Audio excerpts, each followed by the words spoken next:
Spirituality and premonition में आपका स्वागत है। हरे कृष्णा।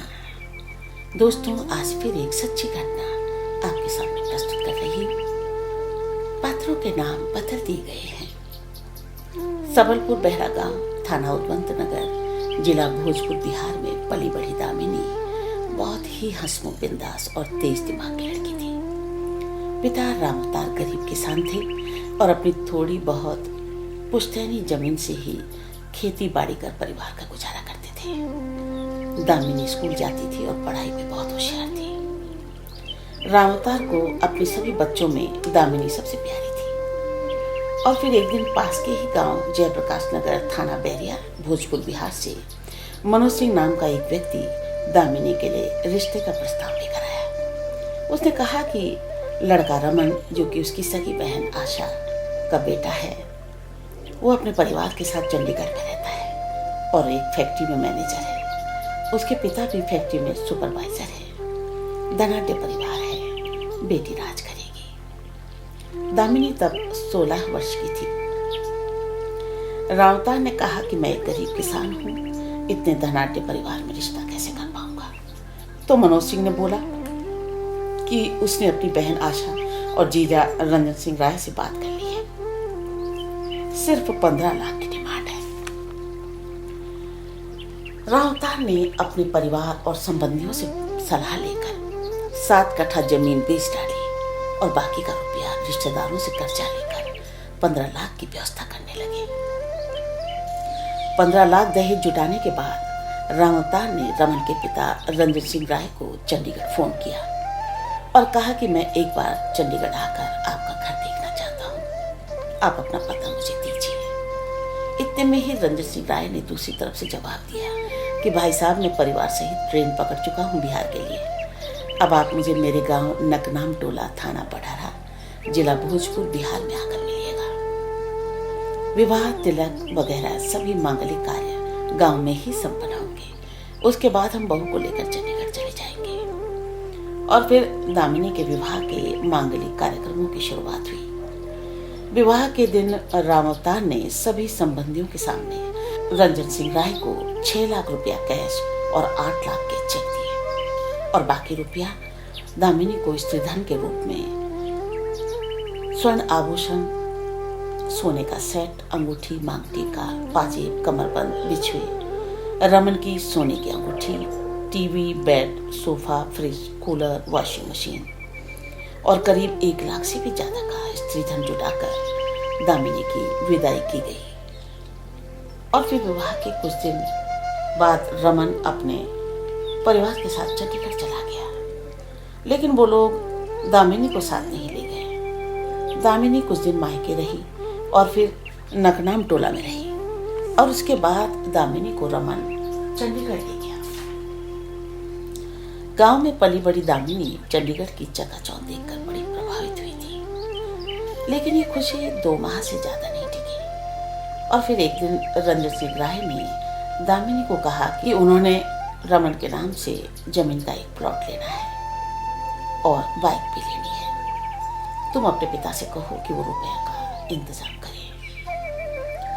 रंजन सिंह राय रोज फैक्ट्री से लौटने के बाद दामिनी को जलील करता और पूछता रहता था कि तूने प्लॉट और बाइक की बात अपने पिता को बताई या नहीं। दामिनी चुप रहती थी, लेकिन उसके बाद फिर रमन, उसकी माँ और बहन ने उसके साथ रोज मारपीट शुरू कर दी। रंजन सिंह राय भी दामिनी को अभद्र गालियां देते थे। दामिनी के पड़ोसियों ने दामिनी के साथ मारपीट होती देखकर एक बार पुलिस बुला ली थी। उस दिन डंडे की चोट से दामिनी बेहोश हो गई थी। दोनों बाप बेटे पर स्थानीय चंडीगढ़ थाने में केस दर्ज हो गया था। दामिनी को उसकी सास और ननद बड़े कड़े पहरे में रखती थी। शारीरिक और मानसिक प्रताड़ना के चलते दामिनी की हालत दिन पर दिन खराब होती जा रही थी। और फिर एक दिन जब रमन और उसका परिवार एक विवाह समारोह में चले गए, उसी वक्त दामिनी की माँ ने उसे फोन कर दिया और दामिनी ने फोन उठा लिया। फिर वो जोर जोर से रोने लगी और उसने अपने साथ हो रही दरिंदगी के बारे में बताया। और रमन के लिए प्लॉट और बाइक वाली बात भी बताई कि मुझे रुपए लाने को दबाव दिया जा रहा है। उसने अपनी माँ को बताया कि उसकी सास आशा अक्सर अपने भाई मनोज सिंह, वही जो विवाह का बिचौलिया था, उससे बात करती रहती है और कहती है कि रमन विवाह के बाद से काफी कमजोर और बीमार हो गया है, इसीलिए आशा किसी तांत्रिक के पास गई थी। तांत्रिक ने कहा कि दामिनी के अंदर भूत प्रेत है, इसीलिए अब ये डायन का रूप ले चुकी है। उसने मनोज सिंह से रमन की दूसरी शादी के बारे में बात की है। आप पापा को भेजकर मुझे जल्दी वापस बुला लो माँ, वरना ये लोग मुझे मार डालेंगे, ऐसा दामिनी ने कहा। और फिर कुछ दिन बाद रमन ने दामिनी को नकनाम टोला भेजा और कहा कि उसकी दादी बीमार है और वो वहां जाकर दादी की सेवा करे। लेकिन दामिनी के नकनाम टोला आते ही दामिनी के ससुर रंजन सिंह राय के भाई भतीजे और घर की महिलाएं उसके साथ दुर्व्यवहार करने लगे और रमन के लिए प्लॉट और बाइक के लिए रुपया लाने पर दबाव डालने लगे। एक दिन रंजन सिंह राय के भाई के बेटे प्रभुपाल यादव ने दामिनी के सिर पर डंडे से वार कर दिया और वो बेहोश हो गई। दामिनी काफी देर तक बेहोश पड़ी रही।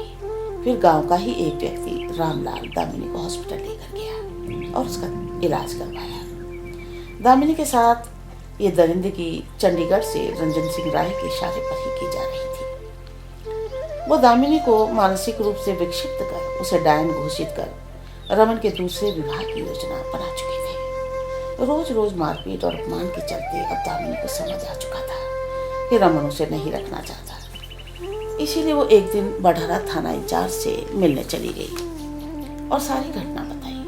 उसने कहा कि चंडीगढ़ में भी उसके साथ दरिंदगी हुई थी, वहां भी रमन और उसके परिवार के खिलाफ थाने में केस दर्ज है और अब ये लोग प्लॉट और बाइक के लिए रुपया मांग रहे हैं। उसने कहा अगर ये मुझे नहीं रखना चाहते तो मेरे पिता के 15 लाख वापस कर दे, क्योंकि वो अभी तक मेरी शादी का लोन दे रहे हैं। थाना इंचार्ज ने उससे कहा कि दहेज लेना और दहेज देना दोनों ही अपराध है। इस विषय में वो कोई मदद नहीं कर पाएंगे। दामिनी थाने में जोर जोर से रोने लगी थी। उसके बाद थाना इंचार्ज ने FIR दर्ज की। FIR number 07/498A IPC dated 6 जनवरी 2020, police station Barhara, district Bhojpur, Bihar. और फिर दामिनी FIR की कॉपी लेकर घर पर आ गई।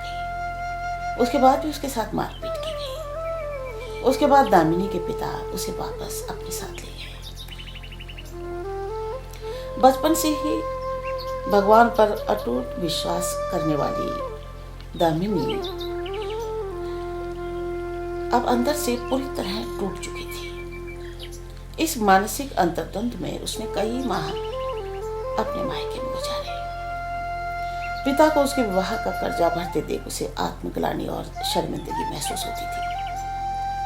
और फिर उसने मार्च 2020 को बड़ी हिम्मत करके अपने माता पिता को कहा कि चैत्र नवरात्र वो अपनी ससुराल में करना चाहती है। माता पिता ने दामिनी को नकनाम टोला जाने से रोका तो दामिनी ने कहा कि मुझे बढ़हरा थाना इंचार्ज पर पूरा विश्वास है। मैं घर पर जाने से पहले थाने जाऊंगी और उन्हें सूचना दूंगी कि मैं यहाँ आ गई हूँ। उसने माँ बाप से कहा कि अगर उन्होंने मुझे वहाँ रहने से इनकार किया तो मैं 15 लाख रुपया वापस लेकर मायके आ जाऊंगी, हमेशा के लिए। मुझे बस एक बार आखिरी प्रयास करने दीजिए। और फिर माँ दुर्गा की मूर्ति, थोड़ा राशन, व्रत की सामग्री और कुछ खर्चा लेकर वो नकनाम टोला गांव पहुंच गई। उसे देखते ही घर में हंगामा हो गया। उसके जेठ प्रभुपाल यादव और उनकी पत्नी चिल्लाने लगी कि डायन आ गई है। दूसरी तरफ दामिनी के ससुर रंजन सिंह राय के भाई ने कहा कि जब तक प्लॉट और बाइक का रुपया नहीं लाएगी तुझे हम यहाँ नहीं रहने देंगे। लेकिन दामिनी ने अपना कमरा खोला जिसमें वो दुल्हन बनकर आई थी। उसने कमरे की लिपाई पुताई शुरू कर दी और फिर माता की मूर्ति लगाकर पूजा पाठ की तैयारी की। चैत्र नवरात्र शुरू हो रहे थे। व्रत के दौरान भी उसके जेठ प्रभुपाल यादव और उसकी पत्नी ने दामिनी को कई बार पीटा। एक बार तो दामिनी थाने भी गई कि मुझसे बहुत मारपीट कर रहे हैं और दहेज लाने को मजबूर कर रहे हैं। एफआईआर के बाद भी अब आप इन लोगों पर कार्रवाई कब करोगे? लेकिन शायद हर कोई दामिनी की मौत का इंतजार कर रहा था। प्रभुपाल यादव दामिनी को पीटते वक्त बार बार यही कहता था कि मैं इलाके के विधायक का पीए हूँ, मेरा उठना बैठना बड़े नेताओं और पुलिस अधिकारियों के साथ है। जिस दिन तुझे ठिकाने लगाऊंगा तो तेरा एक बाल भी नहीं मिलेगा किसी को। खैर, दामिनी ने दुर्गा माँ के व्रत पूरे किए और 2 अप्रैल 2020 को राम नवमी पर रमन का काला चश्मा लगाकर, जिसे वो चंडीगढ़ से लाई थी, और अपनी प्रोफाइल फोटो बनाकर अपने मायके, ससुराल और सहेलियों को रामनवमी की बधाई भेजी। वो शाम तक घर की दलान में बैठकर माँ दुर्गा के भजन गा रही थी। दामिनी हमेशा पूरी तरह सुहागन के श्रृंगार में रहती थी। सजना सवरना उसे बहुत अच्छा लगता था। रमन का काला चश्मा पहनकर वो उसे अपने करीब महसूस करती थी।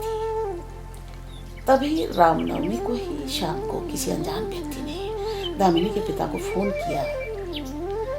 हमने वो नंबर प्रशासन को भेज रखा है, जिसमें व्यक्ति ने कहा था कि दामिनी को कह दो कि केस वापस ले ले, क्योंकि रमन दूसरा विवाह करना चाहता है, और अगर तुम्हारी बेटी ने केस वापस नहीं लिया तो रमन जहर खा लेगा और उसकी मौत की जिम्मेदार आपकी बेटी होगी।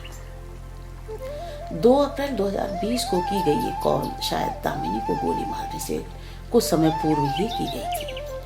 दामिनी की मां घबरा गई और उसने बड़हरा थाने में इस कॉल की सूचना दी कि दामिनी का जीवन संकट में है, उसे बचा लीजिए। और फिर 3 अप्रैल 2020 को नकनाम टोला गांव के नीरज पांडे ने दिन में 3 बजे दामिनी के पिता को फोन किया कि 2 अप्रैल रामनवमी की देर शाम को दामिनी की हत्या कर दी गई है। आनन फानन में दामिनी के पिता 8-10 लोगों को लेकर बड़हरा थाने पहुंचे, जो कि नकनाम टोला गांव के बिल्कुल पास है, और थाना इंचार्ज को दामिनी की हत्या की जानकारी दी। उन्होंने रो रो कर थाने को बताया कि मेरी बेटी को आप पर पूर्ण विश्वास था, लेकिन आप लोगों ने एफआईआर दर्ज होने के बाद भी कोई कार्रवाई नहीं की। तो थाना इंचार्ज ने अपने हाथ से पत्र लिखवाकर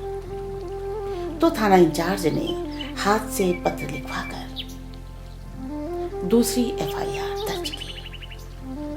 केस नंबर 118/304B/201/34 IPC 3 अप्रैल 2020 पुलिस स्टेशन बड़हरा, भोजपुर, बिहार। उसके बाद दामिनी के पिता नकनाम टोला गांव पहुंचे, लेकिन वहां से रंजन सिंह राय और उसके भाई भतीजे फरार हो चुके थे। गांव के ही कुछ लोगों ने रामतार को बताया कि 2 अप्रैल की शाम को दामिनी घर की दलान पर बैठी थी और तभी उसके साथ मारपीट और दरिंदगी की गई। वो जोर जोर से चिल्ला रही थी और मदद मांग रही थी, लेकिन कोई बाहर नहीं निकला। फिर तभी गोली की आवाज़ सुनाई दी और सन्नाटा हो गया। उसके बाद गांव के लोगों ने दामिनी के जेठ प्रभुपाल यादव और उसके साथ कुछ लोगों को दामिनी की लाश को साइकिल पर उल्टा लटकाकर कहीं ले जाते देखा था। दामिनी के पिता जब बात ही कर रहे थे, तभी बड़हरा थाने की पुलिस गांव में आ पहुंची और उन्होंने दामिनी के पिता को तुरंत गांव से वापस जाने को कहा। दामिनी के पिता अपने घर वापस आ गए, लेकिन उनके साथ एक व्यक्ति जो गया था, उसने गांव वालों की बात रिकॉर्ड कर ली थी कि हत्या कब और किसने की। 4 अप्रैल को भी दोबारा दामिनी के पिता बड़हरा थाने गए और बेटी की लाश ढूंढने के लिए पुलिस के आगे हाथ जोड़े, और पुलिस ने आश्वासन दिया कि जांच चल रही है, लाश ढूंढ ली जाएगी। इस बीच सभी अखबारों में दामिनी की हत्या की खबर छप चुकी थी। रामतार दामिनी के विवाह के बिचौलिए से चंडीगढ़ का पता लेने भी जयप्रकाश नगर गए, लेकिन मनोज सिंह परिवार सहित फरार हो चुका था। और फिर आरा से किसी व्यक्ति ने अखबार में इस हत्या की खबर पढ़ने के बाद रामतार को फोन किया और मेरा नंबर उनको दिया। उसके बाद दामिनी की मां ने करीब 1 घंटे रो रो कर दामिनी हत्याकांड की पूरी जानकारी मुझे दी। 6 अप्रैल 2020 को दामिनी की मां ने मुझे पत्र लिखकर मेल किया, साथ में ऑडियो क्लिप्स और दामिनी के विवाह और स्त्री धन का विवरण भी भेजा। मैंने 7 अप्रैल 2020 को गृह सचिव दिल्ली, बिहार प्रशासन और चंडीगढ़ प्रशासन को पत्र लगा दिए। चंडीगढ़ प्रशासन को मैंने रमन और उसके पिता रंजन सिंह राय का फोन नंबर देकर उनका एड्रेस निकालने को लिखा। 5 दिन के अंदर ही चंडीगढ़ पुलिस ने मुझे और दामिनी के पिता को फोन पर सूचित किया कि एड्रेस मिल गया है। रमन और रंजन सिंह राय को शहर से बाहर जाने से रोक दिया गया है और परिवार पुलिस की निगरानी में है। उन्होंने कहा कि अब आप बिहार पुलिस को भेजकर इन्हें यहाँ से कभी भी उठा सकते हैं। मैंने दामिनी के पिता को बड़हरा थाने भेजा और दामिनी के पिता ने थाना इंचार्ज को पुलिस को चंडीगढ़ भेजने और रंजन सिंह राय, उसके बेटे और परिवार को बिहार लाने के लिए कहा। तो थाना इंचार्ज ने कहा कि लॉकडाउन चल रहा है, हम लोग कुछ समय बाद चंडीगढ़ जाएंगे। प्रशासन को लगातार दबाव देकर फाइनली दामिनी के जेठ प्रभुपाल यादव को गिरफ्तार कर जेल भेज दिया गया। 2021 में उन्हें गिरफ्तार किया गया। मैंने बिहार प्रशासन को दामिनी का कमरा खुलवाकर उसके मोबाइल की तलाश के लिए भी कहा था, लेकिन दामिनी का मोबाइल कहीं नहीं मिला। मैंने स्वयं कई बार थाना इंचार्ज को फोन किया कि आप चंडीगढ़ से दामिनी के गुनहगारों को कब बिहार लाएंगे, क्योंकि उस दौरान दामिनी के माता पिता को अनजान नंबर से जान से मारने की धमकियां दी जा रही थी। मैंने फिर थाना इंचार्ज को फोन किया कि अब तो लॉकडाउन की समस्या भी खत्म हो चुकी है, चंडीगढ़ पुलिस आपका इंतजार कर रही है। तो थाना इंचार्ज का यही कहना था कि इस केस में दामिनी के ससुर रंजन सिंह राय और उसके बेटे और उस परिवार का कोई दोष नहीं है, उन पर तो कोई केस नहीं बनता, क्योंकि घटना के वक्त वो चंडीगढ़ में थे और गोली प्रभुपाल यादव ने मारी थी, उसे तो हमने गिरफ्तार कर दिया है। तो मैंने कहा कि 15 लाख की डिमांड किसने की थी, और दामिनी के पिता ने विवाह के दिन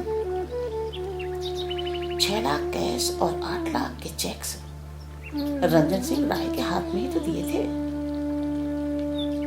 अगर सब कुछ सही था तो दामिनी के साथ मारपीट करने के जुर्म में चंडीगढ़ में रंजन सिंह राय और रमन के खिलाफ केस दर्ज क्यों हुआ?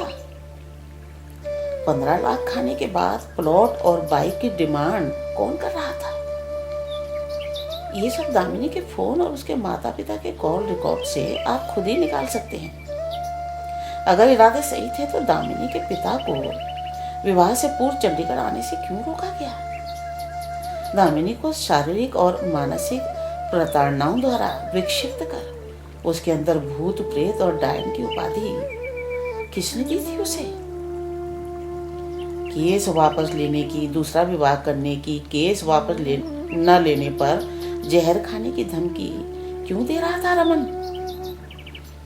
जब दामिनी ने स्वयं थाने में आकर कहा था कि अगर मुझे नहीं रखना है तो मेरे बाबूजी को 15 लाख रुपया लौटा दो, वो बेचारे कर्जा भर रहे हैं। तो अगर रंजन सिंह राय और उनका बेटा निर्दोष है तो लौटा क्यों नहीं देते राम अवतार का दिया रुपया और दहेज? ये विवाह था या सौदा? कहाँ है दामिनी की लाश और मोबाइल? अरे प्रभुपाल यादव तो एक मोहरा है। संयुक्त परिवार की दुहाई देकर गांवों में दहेज के नाम पर लूटपाट के लिए एजेंट छोड़ दो, और लूटपाट को विवाह का नाम देकर कभी 2 थानों के बीच, कभी 2 राज्यों के बीच केस उलझाकर लीपापोती करके फाइल बंद करवा दो। अगर चंडीगढ़ पुलिस हत्यारों के एड्रेस ट्रेस नहीं करती तो अभी तक तो हत्यारे चंडीगढ़ से कहीं पहाड़ियों पर भाग जाते, और अब मामला न्यायालय में है, और न्यायालय में तो लंबा समय लगेगा। इस दौरान तो रमन दूसरा विवाह कर लेगा, तो दरिंदगी, अत्याचार, मर्डर करने वालों का तो कुछ भी नहीं बिगड़ा, लेकिन राम अवतार बेचारा गरीब किसान और उसकी बेटी और धन सब कुछ ही चला गया। दोस्तों, महिलाओं की सुरक्षा के लिए इतने सख्त कानून बनने के बाद भी शहरों, गांवों, कस्बों में आज भी नाबालिग बेटियों के विवाह हो रहे हैं। उनके साथ घोर अत्याचार हो रहे हैं। दहेज जैसी क्रूर प्रथाओं पर अंकुश नहीं लग पा रहा है, क्योंकि ऐसी घटनाओं को मीडिया भी एक्सपोज नहीं करता।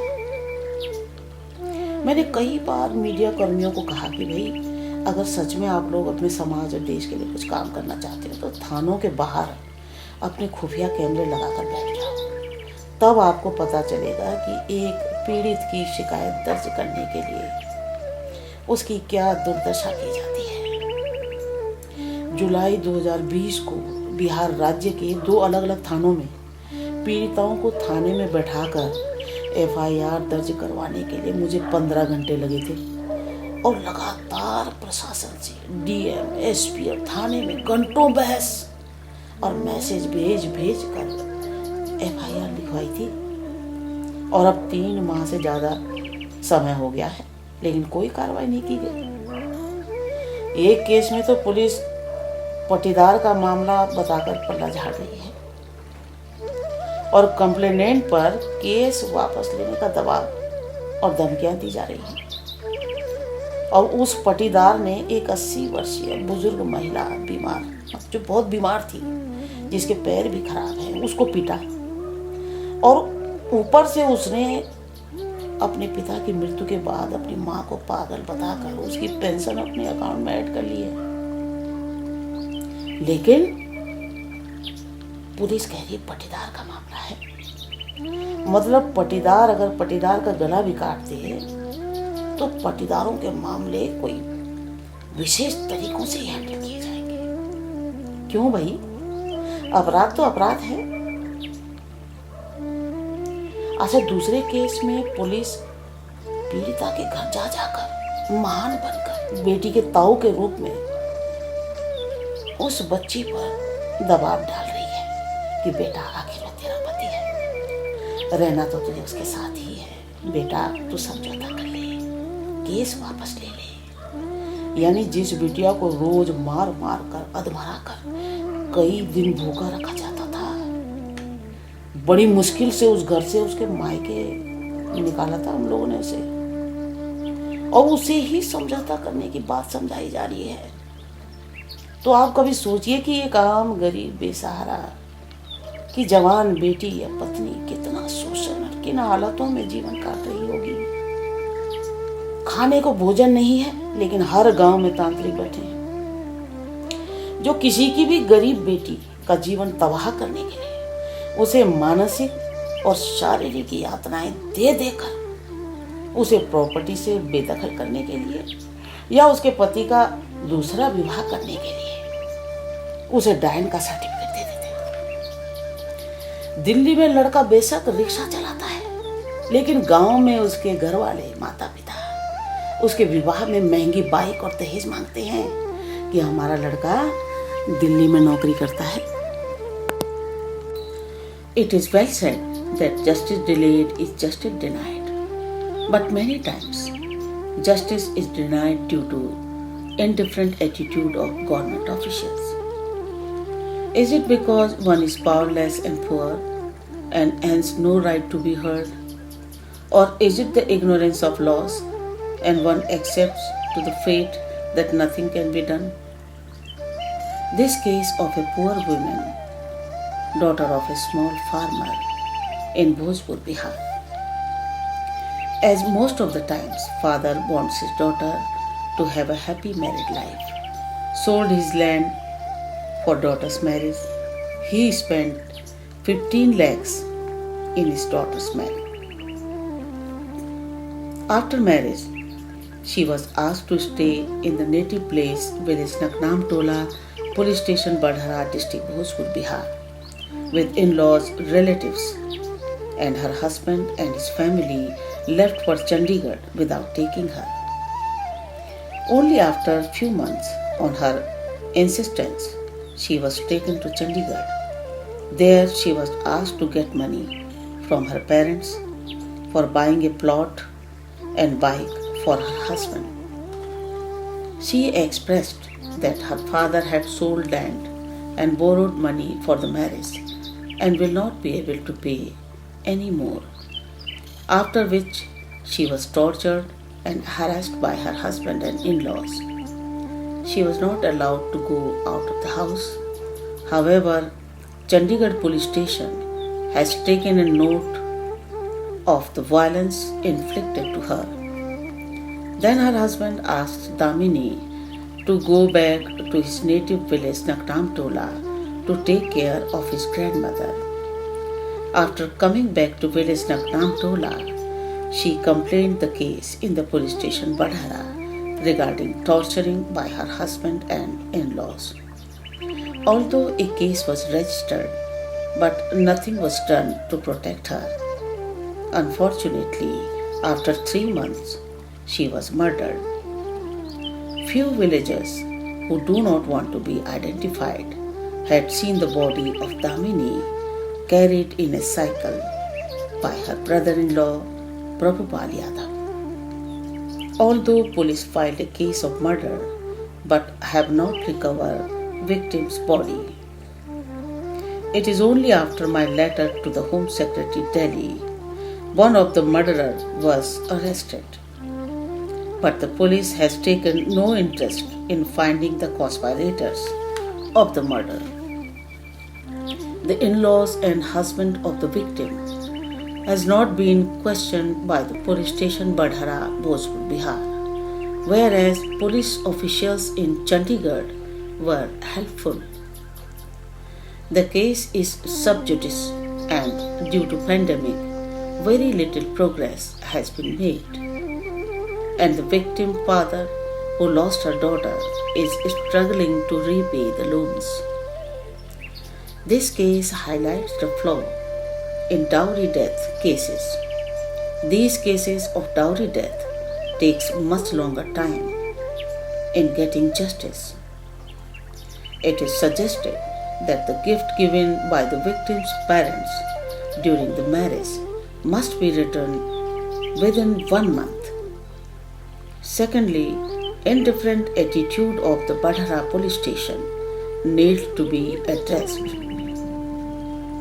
It is suggested that the police station into different locations in the same case must be collaborative rather than abdicating responsibility. The role of middleman Manoj Singh, who is a close relative of victims' in-laws, must be investigated.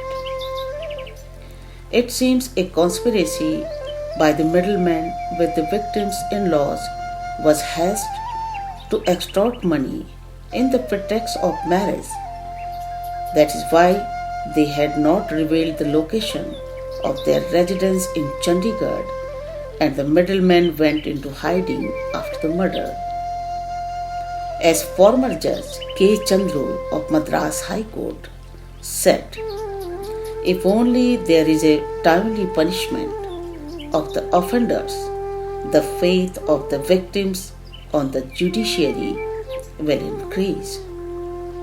In this case, timely action by the system would not only have saved a life, but also it would have discouraged people to ask for dowry. Thank you.